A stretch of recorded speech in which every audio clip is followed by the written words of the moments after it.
예, 안녕하세요. 예, 허영강 TV 2026년 3월 13일 제89회 대한민국 대통령 종합편입니다. 그리고 미래에 대해서 오늘은 말씀을 좀 드리고자 합니다. 허영강 TV는 미래 디지털 문명을 위해서 지속적인 노력을 하고 있습니다. 해인이 좋아 제3편 대한민국 대통령 이제 거의 막바지에 다 왔습니다. 이제 한두 번 더 하고서 이제 이 방송을 끝내고 다음으로 넘어가도록 하겠습니다. 지금 그 제12대 문재인 대통령까지 말씀을 드렸죠. 그리고 지금 윤석열 정부하고 이재명 정부는 이게 아직 다 끝난 게 아니기 때문에 지금은 평가할 단계가 아닙니다. 그래서 이분들은 다음 기회에 하도록 하고, 단지 여기서 중요한 말씀 드릴 것은 2023년부터 대한민국의 국운 상승의 기회가 왔기 때문에 이때부터 이제 그 대한민국에 그 큰 운이 들어왔습니다. 그래서 대한민국이 그 세계 주권국으로서 이제 상승하는 그런 운을 맞았기 때문에 지금부터가 상당히 중요합니다. 그래서 이제 그러한 얘기를 또 나누고자 하니까 관심을 갖고 지켜봐 주시기 바랍니다. 자, 그러면 이제 지금까지 각 대통령에 대해서 말씀을 드렸었는데 이제 오늘은 종합적으로 간단하게 각 대통령의 모습만 보여드리고 넘어가도록 하겠습니다. 초대 대통령 이승만 대통령이시죠. 1948년도부터 1960년까지 그 12년 동안 집권을 하셨습니다. 이분은 대한민국 정부를 수립하셨고 자유민주주의 국가체제를 확립하셨습니다. 한국전쟁 시 국가를 유지했고 한미동맹 기반 강화를 만들었습니다. 과가 있다면 장기 집권 시도와 권위주의 정치를 했고 부정선거, 사실은 부정선거는 이승만 대통령은 부정선거를 할 이유가 없었죠. 그 부통령이 그 부정선거를 하는 바람에 이제 결국은 이제 이승만 정권까지 무너지는 그런 결과를 낳았죠. 그래서 이제 그 4.19 혁명이 일어났고 그로 인해서 이승만 대통령은 하야를 하고 하와이를 떠나셨죠. 결국은 이때 이 정권이 막을 내린 건 그 정권의 운명이겠지만 결국은 이기붕으로 인해서 부통령 이기붕으로 인해서 결국은 부정선거가 저질러졌고 4.19 혁명으로 이승만 대통령이 하야하게 된 그런 모양이었죠. 이승만 대통령에 대한 역사적 평가는 건국 지도자이지만 권위주의와 민주주의 훼손이 책임도 크다 하는 것이 전체적인 그 평가이기도 합니다. 다음은 윤보선 대통령입니다. 1960년부터 62년인데 1년 남짓 집권을 하셨죠. 근데 이분은 그 내각 수반제의 그 대통령이었기 때문에 권한이 별로 없었어요. 저 2대 때 그 상징적 대통령이었고 민주정부 체제 유지를 시도했습니다. 과는 정치적 권한이 약한 대통령이었고 5.16 군사정병으로 정권이 붕괴됐죠. 평가는 상징적 대통령이었다. 이런 평가가 있습니다. 3대는 박정희 대통령입니다. 1963년서부터 그 79년까지 18년간 집권을 해서 산업화와 경제 개발, 수출 중심 수출을 장려하셨고 새마을 운동을 추진해서 대한민국을 극진적으로 발전시키는 그러한 일을 하셨습니다. 과가 있다면 유신 체제와 독재, 인권 탄압, 그 정치 자유 억압 등이 있지만 이 당시에 그 목표 달성을 위해서는 그 일부 억압적인 면이 없잖아 있기도 했지만 또 경우에 따라서는 그것이 필요한 시기이기도 했습니다. 평가는 경제 발전의 주역이지만 권위주의 통치를 했다는 평가도 있습니다. 어쨌든 이 박정희 대통령은 집권 초기서부터 끝날 때까지 이렇게 현장을 돌면서 이건 새마을 운동하는 현장을 직접 둘러서 이렇게 독려하는 그런 모습이죠. 그래서 박정희 대통령은 저희 스승께서 말씀하시기를 박정희 대통령이 진골 대통령이라고 하셨습니다. 진골. 뼈가 꽉 찬 대통령이다.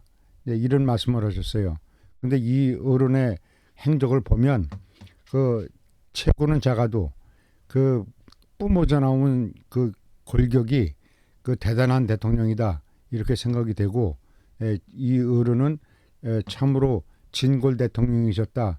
이렇게 말씀드릴 수가 있습니다. 다음은 4대 최규하 대통령은 뭐 1년간 하셨죠. 그냥 잠시 그 대통령을 맡으셨었는데 박정희 사망 후 국가 안정을 시도하셨죠. 그리고 그러나 이제 이분의 과는 정치적 리더십이 약했고 군부 세력에 억눌려 지내셨죠. 그리고 과도기 대통령을 지내셨고 이 모습은 박정희 대통령한테 그 외교부 장관 승인을 받으면서 하는 그런 모습입니다. 전두환 대통령입니다. 호랭이상이라고 했고요. 이거는 이제 그 30경비단 대대장을 이제 여기는 손영길 중령은 대대장을 마쳤고 전두환 중령은 이제 이 후임으로 들어가게 됐죠. 그래서 30경비단 이취임식을 하면서 대대장 이취임식을 하면서 이제 박정희 대통령 내외가 같이 사진을 찍은 모습입니다. 전두환 대통령은 박정희 대통령의 대를 이어서 박정희 노태우까지 군정 28년간을 이끌어왔죠. 그래서 경제 안정을 이끌었고 서울 올림픽을 잘 출원했죠. 국군을 상승시키는 그런 역할을 했어요. 그다음에 5.18 광주 민주화운동 탄압, 군사 독재, 약간 일부가 있기는 했죠.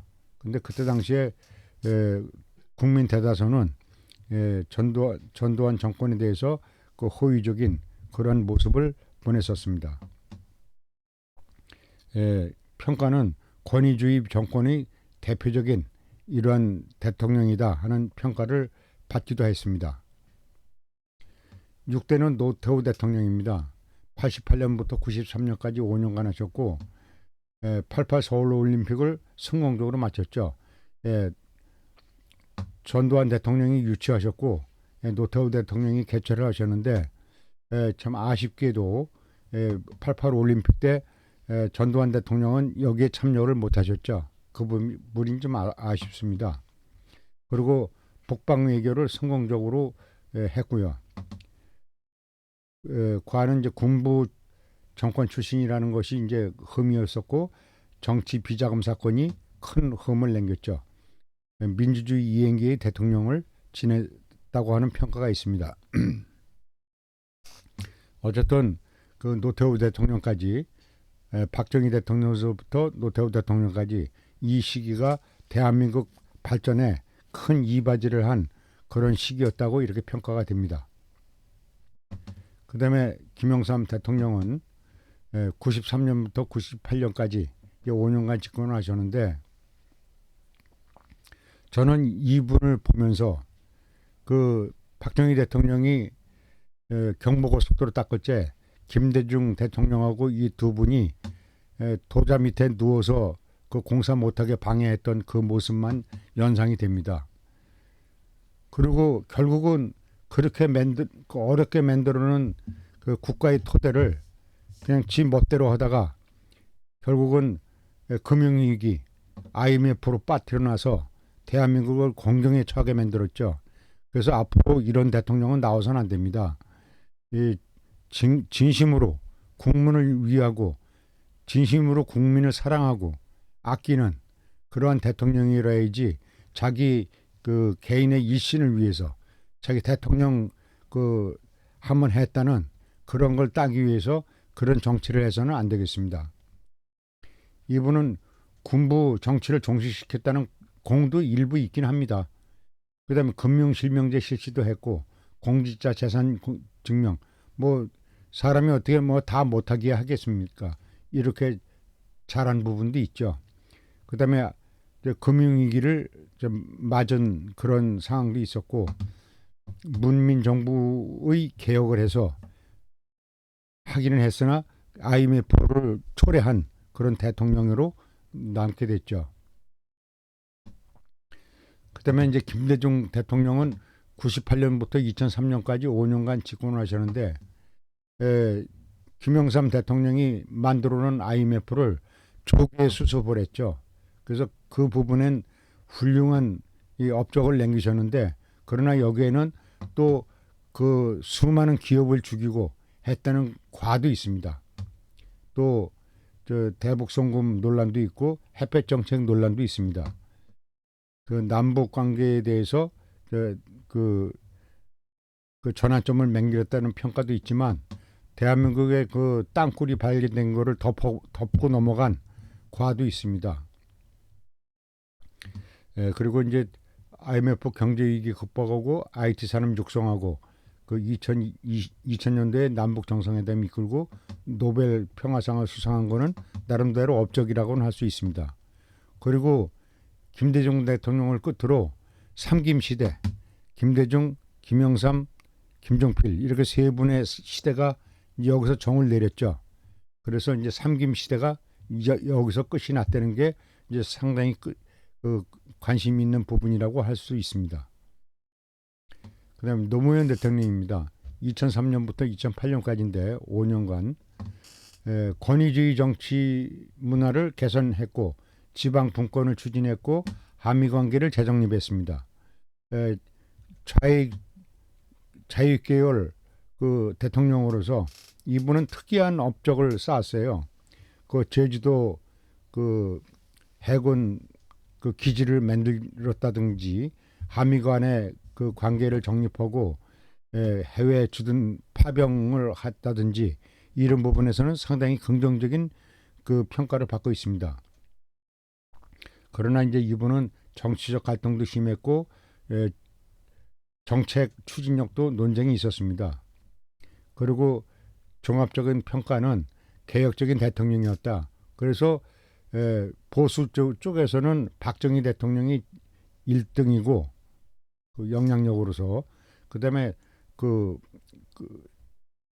민주당 계열로서는 이 노무현 대통령이 1위라는 그러한 평가도 있습니다.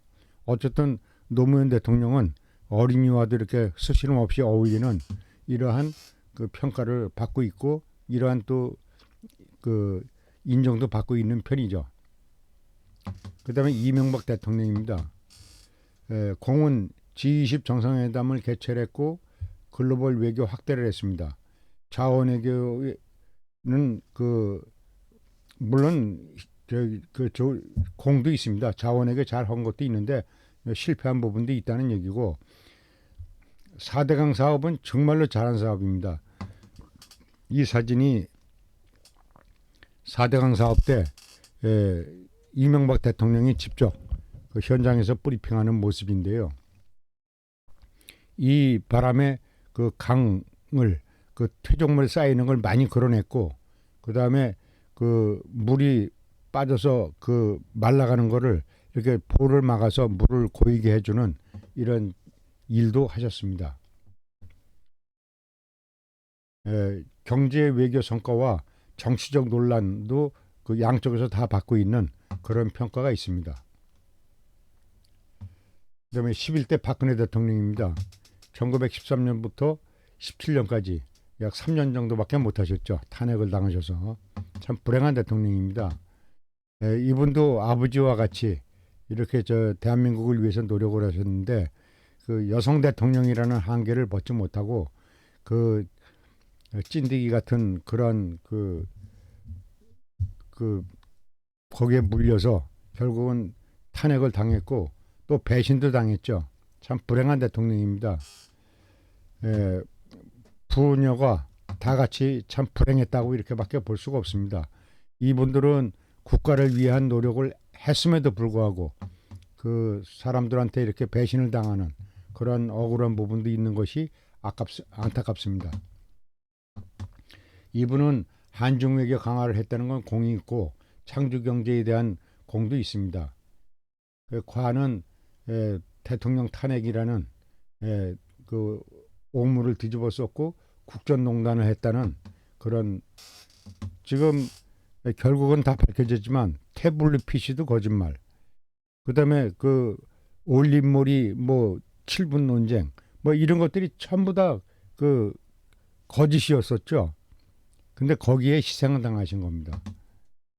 그 헌정사에서 첫 번째 탄핵된 대통령으로 남게 됐죠. 참으로 안타까운 결과입니다. 그다음에 12대 문재인 대통령입니다. 2017년에 해서 2022년까지 끝나셨죠. 공으로는 남북 정상회담을 했고 코로나 초기 대응을 성공했다고 하고 복지로 확대했다는 공과도 있습니다. 과는 부동산 정책 실패 논란, 진영 갈등 논란 이런 것들이 과가 있고 평가는 평화 외교와 경제 정책을 수행했다는 그런 평가도 있습니다. 그러나 그 국가의 그 백년 대계인 그 원자력 발전을 무너뜨리고 그렇게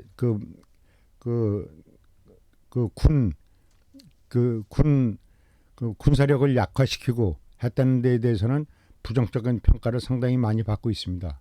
이 부분은 문재인 대통령은 추후에 책임질 일이 있으면 책임을 져야 될 것으로 생각이 되고 그다음에 박근혜 대통령은 거짓골을 맹기려 놓고 자신은 있는 것 없는 것 전부 다 끌어다가 혜택을 받는 이런 것도 나중에 평가를 받아야 될 것으로 이렇게 생각이 됩니다. 이렇게 해서 그동안 12분에 대한 대통령에 대한 평가를 마무리를 짓도록 하겠습니다. 그리고 지금 그 탄핵이 돼서 대통령이 끝나신 윤석열 대통령은 뭐 아직 재판 중이니까 뭐 끝난 게 아니죠. 그래서 아직은 평가할 단계는 아니고 이재명 대통령도 이제 지금 현재 진행 중이니까 평가할 단계는 아닙니다. 그래서 이분들은 이제 추후에 평가가 될 것으로 생각을 하고 여기서는 그냥 마치도록 하겠습니다. 그래서 이거는 지금까지 말씀드렸던 내용 그대로입니다. 그 건국기에는 이승만 대통령, 제2공화국 산업화 시대에는 박정희, 최규하, 그다음 전두환, 노태우, 뭐 이렇게 그 군부가 이어가면서 이러한 공적과 이러한 논쟁과 이러한 역사적인 평가가 있었다는 건 지금까지 말씀드렸으니까 여기서 다시는 말씀 안 드리겠습니다. 다시 말씀드리자면 2023년서부터 대한민국에는 큰 변화가 생기기 시작했습니다. 아날로그 시대를 종식하고 이제 디지털 시대로 접어들면서 AI 시대가 적극적으로 2023년부터 발전하기 시작을 했죠. 지금 26년, 지금 이제 3년째 접어들고 있는데 지금 이 AI가 발전해서 세계적인 그 시대를 이끌어가게 되는데 대한민국이 이 중심에 서게 됩니다. 그리고 새로운 정책이라든가 새로운 문화, 새로운 사상이 대한민국에서부터 싹트게 됩니다. 그런 것을 대한민국이 앞으로 이끌어가야 하거든요. 그런 것을 앞으로 제가 말씀을 드려서 여러분과 함께 같이 미래를 걱정하도록 이렇게 해보겠습니다. 이거 시대 변화의 필연이라고 하는 건데 우리가 지금까지 아날로그 시대를 살아오면서 민주주의와 공산주의가 대립을 하면서 살아왔습니다. 그리고 지금도 이게 종식되질 않았어요. 지금도 중공도 자본주의 경제체제를 한다고는 하지만 공산당이 그대로 존재하고 있거든요. 공산주의를 중국도 하고 있고 소련도 대통령을 한다고는 하지만 결국 공산당입니다. 그다음에 그 북한도 공산주의 지금 그대로 하고 있고 쿠바도 하고 있거든요. 그래서 공산주의가 아직 없어지질 않았습니다. 그리고 자유민주주의가 세가 커지긴 했는데 여기는 또 다른 방법으로 또 이 희석화가 되고 있죠. 그래서 이제 이 두 가지로 분리됐던 세계가 이제 하나로 돼서 디지털 문명 시대가 이제 다가왔다는 것입니다. 이 두 개의 아날로그 시대가 저물어가고 이 두 개가 하나로 합쳐져서 디지털 문명 시대로 다 같이 접어가는 그런 시기에 지금 살고 있습니다. 그래서 앞으로 시대가 왜 그런 건지 어떻게 변화될 것인지 그거에 대해서 앞으로도 말씀을 드리고 이것을 여러분과 함께 연구하고 노력하는 그러한 관계를 맺어가도록 하겠습니다.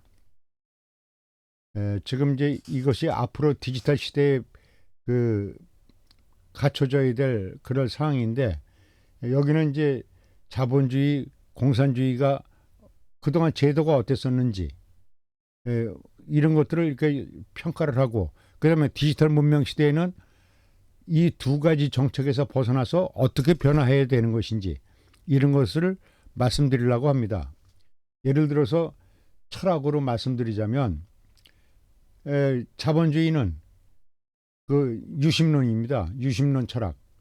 그 자유가 있으면 산다는 이제 유심론. 그다음 공산주의는 빵이죠. 유물론. 빵이 있으면 산다. 그 자유는 필요 없다. 뭐 이제 이런 거죠. 근데 디지털 문명에서는 유부족론 철학입니다. 부족. 사람은 누구든지 부족하면 그 부족을 채워주면 불만이 없어진다는 얘기죠.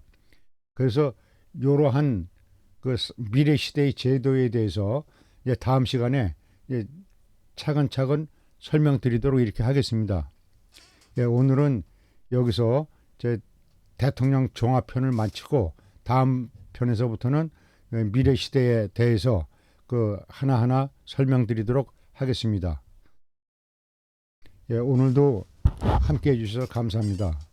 허영강 TV였습니다. 고맙습니다.